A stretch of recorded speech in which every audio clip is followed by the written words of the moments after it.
I watched a video recently from Hamza with the same title, Staying Consistent on Self-Improvement. And in it, I learned a great lesson about consistency. And that's what I'm going to be talking about in this video. So hopefully it will also be valuable to you and helpful. And you can go and watch this video, it's very great, I recommend. But basically, here's the watered down version of it. Consistency is not about doing something every day for the rest of your life. It's not about that. If you're frustrated that you had a great meditation session, you did it every single day, and then out of nowhere, you forgot it and missed the whole week. Or maybe you fell off your diet, maybe you didn't exercise today, and you're frustrated about that. Or maybe you had a great no-fap streak, and out of nowhere, you fapped 5 times in a row. If you can relate to these experiences, then consistency is not your problem. It's unrealistic expectations, especially if you're earlier on your self-improvement journey, if you just found out about it 1 or 2 years ago like me. Because thinking that you can do it every single day and not miss a day, that's your expectation right now. That's quite an egotistical expectation. It's like a guy who's been only going to the gym for a week, going in and saying that, yeah, I can deadlift at 200 kilograms. If he tries, he's just going to break his spine. And it's the same. We've only been on this journey for like a year max. Or maybe you've been for longer, but for the guys who've been on this journey for not that long, it's the same. We're trying to do the thing that the guy is doing who's been here for like 10 years, 5 years. We're not at that level yet. So we gotta be a little bit humble.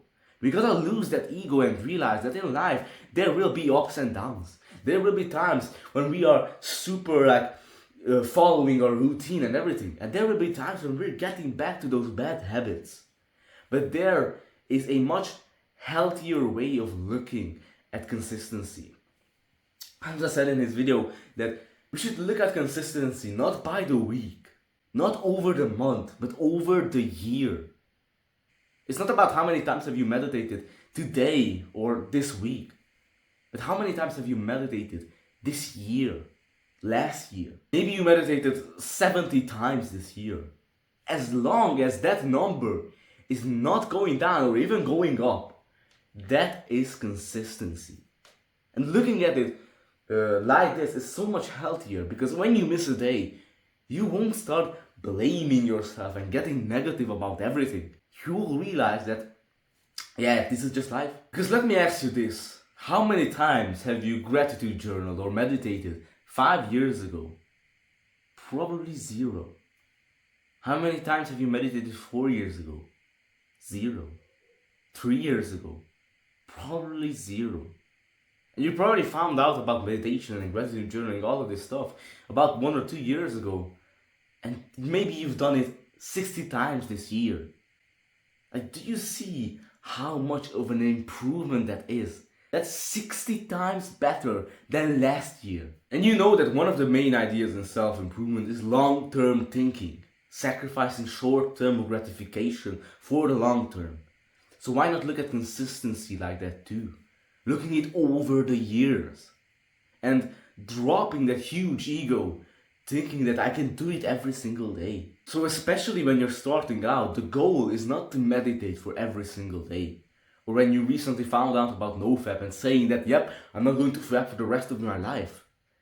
Those are unrealistic expectations. You're still at the beginning. You gotta take it step by step. And that means that this year you're going to meditate 80 times or 100 times. And that means that you're going to miss 265 days of meditation. You're just going to miss it. And then on the next year, you'll do it 140 times. On the next year, you'll do it 180 times. Next year, 250 times. It's about not fapping 100 times this year. And yes, that means that you're going to miss 265 days. And then on the next year, 150 times not fapping. 200 times. And going up like this. It's about going up per year. So you gotta realize that in life there are ups and downs. There will be times when you're feeling great, super disciplined, and other times when you had a breakup. You're feeling sick, there's diarrhea coming out of your butthole. You just don't want to do anything. And when you're feeling frustrated or sad or annoyed that you didn't meditate for a week, or you missed out on this habit, you didn't exercise today, you fell off your diet. Just remember that this is just life. These things just happen. And just remember how much you have improved so far. Maybe last year you didn't even know about these things. Maybe you were masturbating every single day, eating a bunch of junk food, drinking a bunch of sugary soda, playing video games and watching YouTube all day.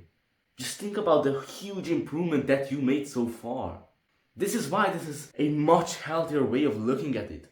Because imagine the guy who's stuck on the week or the day and is like focused on it, and his eyes or his perspective is like limited.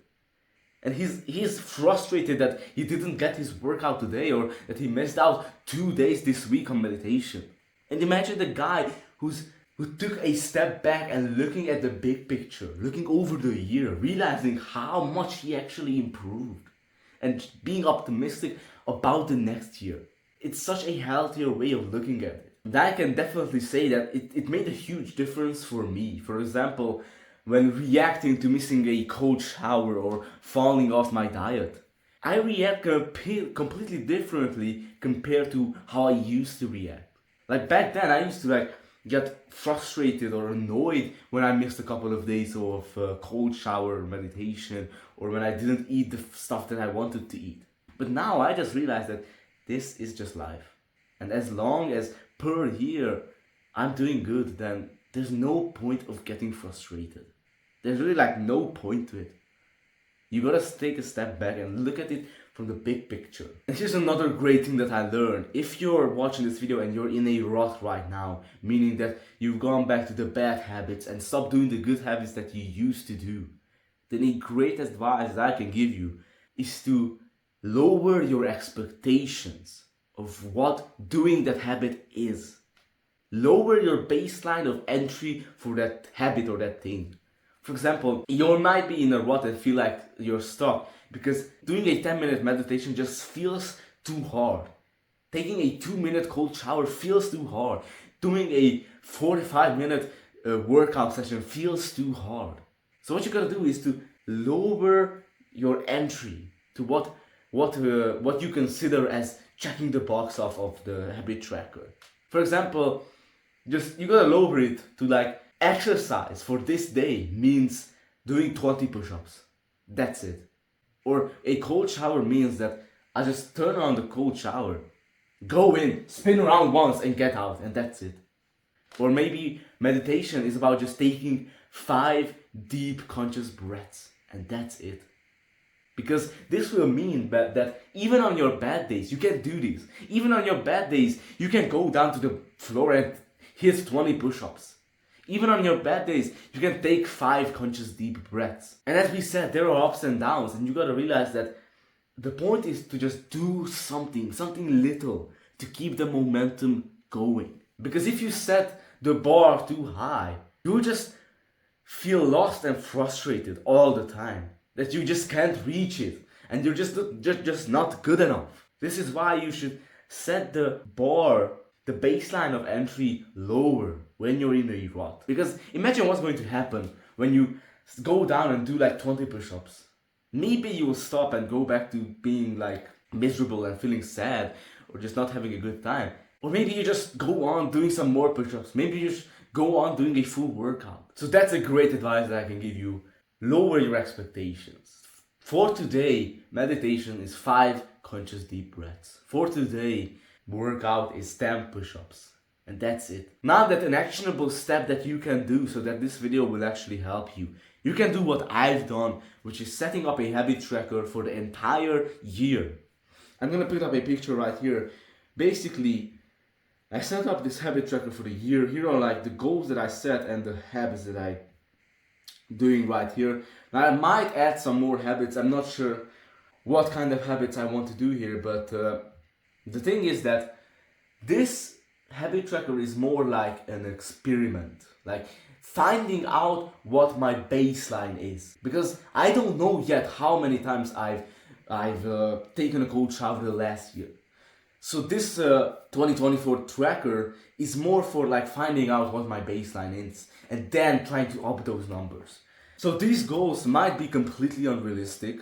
I'm not sure because I have no idea how many times I will actually do it, but we'll see. And what I advise you also is to be realistic with your goals. Don't say that, yeah, I'm going to meditate 250 times this year. That's you gotta realize that that's a huge number. Like monks meditate 300 times a year. You're not at that level yet. So you gotta be realistic with yourself. And probably like 100 is good. And if you get past that, great. But if you set the bar too high, you just lose hope and become frustrated. So be realistic with your goals.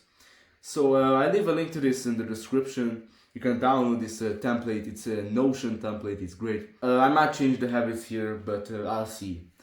I might actually do a video like a year later, checking up on this habit tracker. How did I actually do?